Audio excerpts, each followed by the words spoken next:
Please, John, don't marry another woman. I promise I'll give you a child soon. Please, John. What do you mean you have already paid her bride price and that I should move to the boys' quarters, John? Please, hear me out. My life is ruined. Nneka said, "You called me Barren because I couldn't give you a child?" Her voice trembled as she spoke into the phone. "Your mother told you to get another wife just because I couldn't have children, and you agreed? After all these years of suffering with you, now that you have money, you don't want me again?" She swallowed hard, her chest tightening. "John, please, I still love you. I don't want you to marry another woman. Please give us a second chance. Please, John." There was silence on the other end of the line. Long, cold, painful. "John," she whispered again, "please say something." Before she could finish her sentence, the call ended. John hung up. Nneka stared at her phone, her eyes wide, her hands shaking. She dialed his number again immediately. It rang once, twice, then went straight to voicemail. Her strength failed her. She slowly slid down the wall until she sat on the cold floor. Her wrapper loosened as her body shook with sobs she could no longer hold back. "God," she cried, pressing her palm against her chest, "please don't allow my husband to marry another woman. I have endured too much. Please don't disgrace me like this." Her tears dropped freely, soaking the floor. She was still crying when the front door suddenly opened. Her mother-in-law walked in without greeting, her face tight with anger and authority. "Nneka," she said harshly, looking around the house, "pack your things." Nneka looked up in confusion, wiping her tears. "Mama, what is happening?" "You heard me. Pack your belongings and move to the boys' quarters." Nneka stood up slowly, fear gripping her heart. "Mama, please, why? What have I done?" "A new bride is coming, a woman who will give us children. We don't want her to be stressed. This house is no longer for you." The words hit Nneka like a slap. She fell to her knees immediately, clutching her mother-in-law's wrapper. "Mama, please, I am still your son's wife. Doctors said there is still hope. I can still conceive." Before she could finish, her mother-in-law pushed her away violently. "Stand up! How many years will you waste my son's life, barren woman?"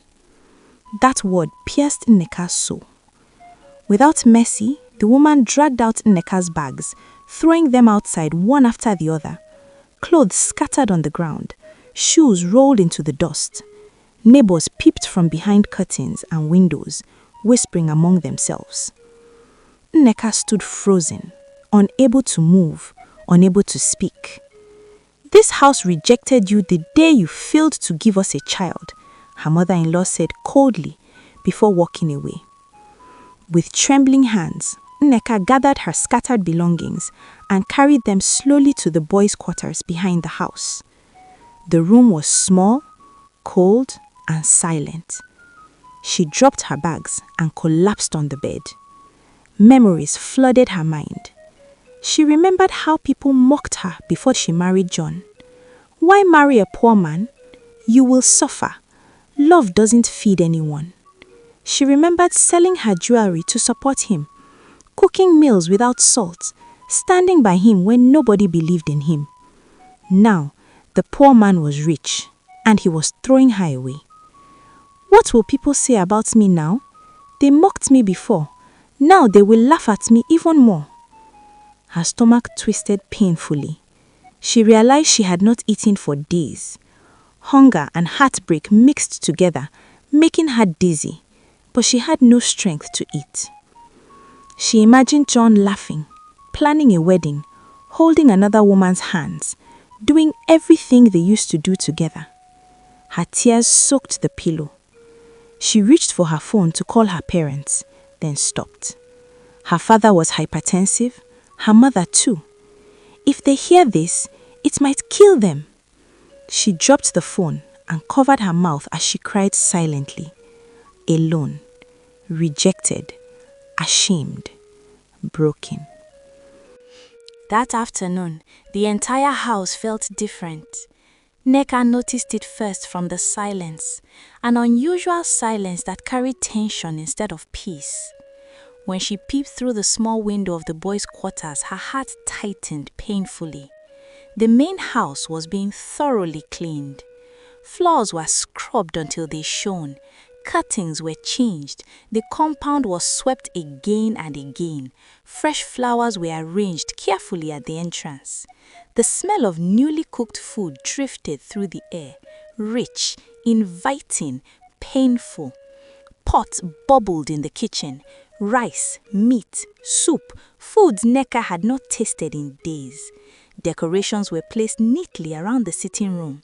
It was happening today. Her hands trembled as she held the window frame. Tears filled her eyes instantly, blurring her vision. She watched servants move about quickly, smiling, excited. No one came near the boys' quarters. No one looked her way. Her nose began to run as she cried silently. She wiped it with the back of her hand, but it kept coming. Her chest rose and fell rapidly as sobs escaped her lips. So this is how I end? Like I never mattered? She remembered when she used to supervise those same arrangements, when she used to taste the food first, when she used to welcome John home with a smile. Now she was watching from a distance, like a stranger. As evening approached, the compound became lively. Then she heard it, the sound of cars. One car drove in first, then another, then another. Neka's heart dropped. She rushed back to the window. John stepped out of the first car, looking well-dressed, confident, proud. He walked to the other side and opened the door gently. A woman stepped out. Beautiful. Her skin glowed. Her hair was perfectly styled. Her clothes were expensive and elegant. She walked with confidence, her head held high. That was Ifeoma, the new wife, the woman whose bride price had been paid that very day. Neka felt her knees weaken. She watched as people greeted them happily. Laughter filled the air, smiles everywhere. John looked happy, happier than she had seen him in years. She turned away quickly, her tears falling uncontrollably. God, is this my reward for loyalty? After some time, the noise reduced. The couple went inside. Neka could hear footsteps, voices, movement. Clothes were changed, doors opened and closed. Then came the sound that broke her completely. Laughter from the bedroom. Her body shook. Not long after, there was a knock on the boys' quarters door. Neka wiped her face quickly, though the tears would not stop. The door opened. It was Ifeoma. She stood there confidently, scanning the small room with disgust. Her eyes landed on Neka, who looked weak, tired, broken. "Oh," Ifeoma said casually, "so this is where you are?" Neka said nothing. "I'm preparing for my first night with my husband. Please, can you tell me what styles John prefers?" The words cut through Neka's heart like a blade. She opened her mouth to speak, but no sound came out. Tears streamed down her face instead. Ifeoma rolled her eyes. "Tears again?" she scoffed. "Is that all you do?" Neka covered her face, her shoulders shaking. Ifeoma turned to leave, muttering to herself. She's weak, crying over small things like this. Her lips curved into a small smile. "I'll deal with her. I'll push her out of this mansion completely. I'll live here with my children and John forever." She walked away. The door shut. Neka collapsed onto the bed, crying harder than before. Her mind tortured her with thoughts she could not escape. What is he doing with her now? Is he touching her the way he used to touch me? Is he laughing with her? Her body trembled violently. She couldn't eat. She couldn't sleep. She couldn't think. The thought of her husband with another woman that night made her chest feel like it would burst open. Her hands shook. Her stomach turned painfully. She pressed her pillow to her mouth, muffling her cries. alone in the dark, listening, imagining, breaking. Months passed, slowly, painfully, and with each passing month, the atmosphere in the house grew heavier for Neka. One morning, the news spread through the compound like wildfire. Ifelma was pregnant. The house that once felt tense suddenly became loud with excitement. Laughter returned. Neighbors came to congratulate. Gifts were brought in. Food was cooked almost every day. Neka watched everything from a distance, from the boys' quarters. She saw how Ifelma began to flaunt her growing stomach, walking proudly across the compound, one hand resting on her belly, the other placed confidently on her waist. Every step she took felt deliberate, as if she wanted Neka to see, to feel the pain, to understand what she lacked. Sometimes, Ifelma would sing while passing the boys' quarters, songs that sounded innocent to others but cruel to Neka. Songs about fruitfulness, songs about motherhood, songs about women who failed. Each time, Neka's chest would tighten, tears would fill her eyes, and she would quietly retreat inside, pressing her face against the wall so no one would hear her cry. Soon, Ifelma was no longer alone. Her mother-in-law joined her. Together, they would march to the boys' quarters, their voices loud, their words sharp. "Barren woman, what are you still doing in this house? Are you not ashamed? This house now belongs to women who can give birth." Ifelma would smile mockingly, rubbing her belly slowly. "See my stomach. This is what makes a woman valuable." Neka endured it all. She cried silently. She prayed endlessly, but she refused to leave. "This is still my husband's house," she told herself. "I suffered here. I will not be chased away like a dog." Months turned into more months. Her husband, John, stopped noticing her completely. He no longer asked how she was doing. He no longer greeted her. He no longer cared. Sometimes Neka would see him pass by without even looking at her. Her heart would break all over again. And then the question lingered in her mind. If you are listening to this story, would you stay in such a marriage or would you walk away? Time moved on. Then came the day everyone had been waiting for. Ifelma went into labor. The house was tense. People prayed. People waited. Hours later, the sound of mourning filled the compound. The baby did not make it. Silence followed. The joy that once filled the house disappeared overnight.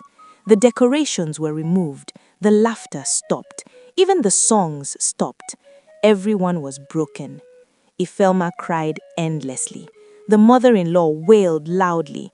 John sat quietly, staring at nothing. The house became cold again. Days passed, then weeks.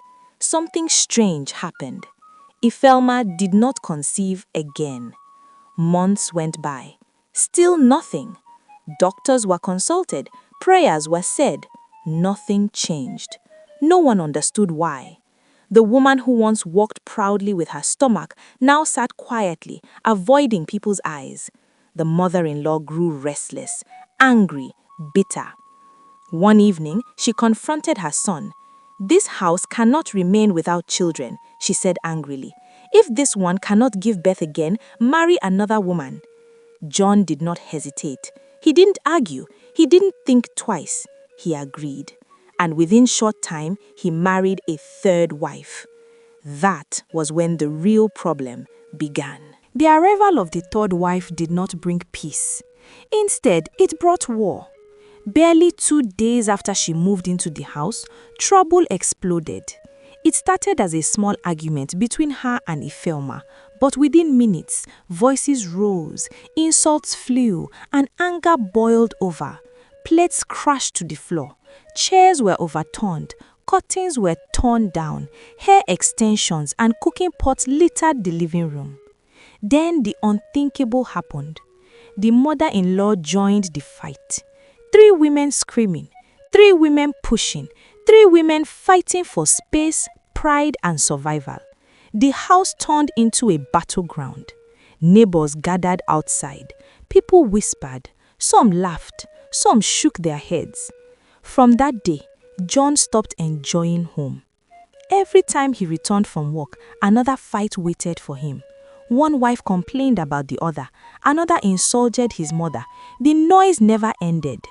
Soon, John began to avoid coming home. He would sit in his car for hours. He would stay late at work. Sometimes he would sleep elsewhere. Peace had completely left his life. Months passed. Something else became obvious. The third wife was not pregnant.